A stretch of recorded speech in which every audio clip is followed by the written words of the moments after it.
is that the Houthi rebels who are based in Yemen, they're allied with Iran, they're supplied and backed by Iran. They're now threatening to shut down a second waterway, one on the Red Sea, to blockade Saudi oil exports through that route. So that just adds to this moment. And essentially, you know, the Trump administration is on the precipice of all-out war again with Iran.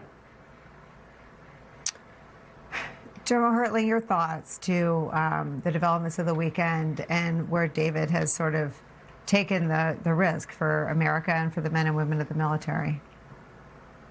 What I'd say, first of all, the death of those service members are tragic, and my heart goes out to their families. I've experienced this before. But can I try and go to the bigger picture and what's happening?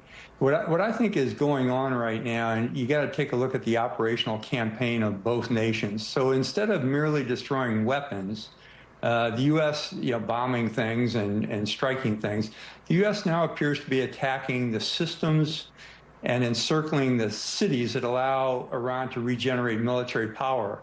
That's also an attempt to reduce their societal will, because the Trump administration believes there's a split between the Republican guards and the Ayatollah and the citizens. So they are bombing places like Bandar Abbas and Isfahan, transportation hubs, bridges, fuel distribution sites.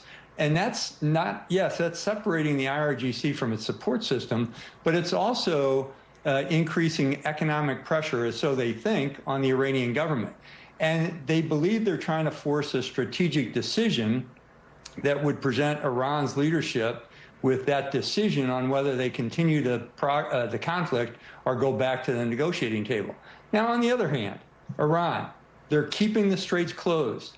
They're continuing to deplete U.S. defense capabilities, especially the rockets or the air defense systems that we have in the region.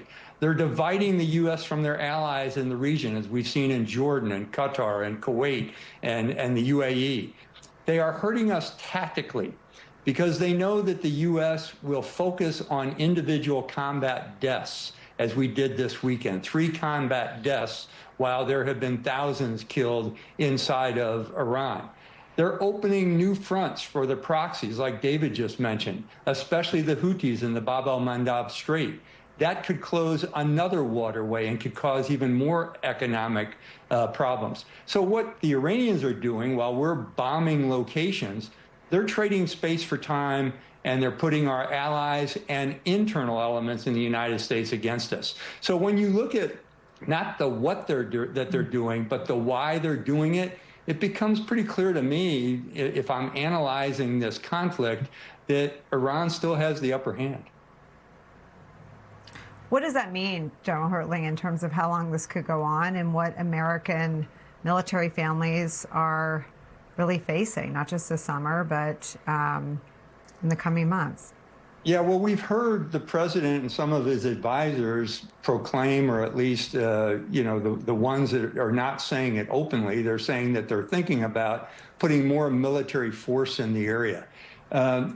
Nicole, I tell you, I've said this 100 times. Iran is a big country. It's 3 times larger than Iraq, and we had some challenges inside of Iraq with a very large force.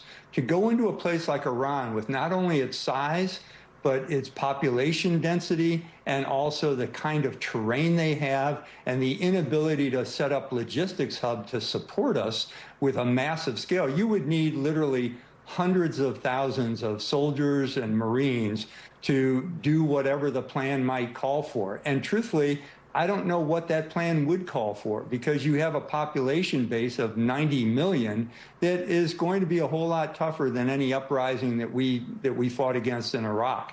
So this is why there's a lot of military folks who have been wargaming Iran for the last 30 years and have said we need to be very careful about getting into a land war with the Iranian regime. I think that the glow, Ben Rhodes, of the Venezuela operation, which a lot of good, solid reporting has suggested, emboldened Donald Trump's decision to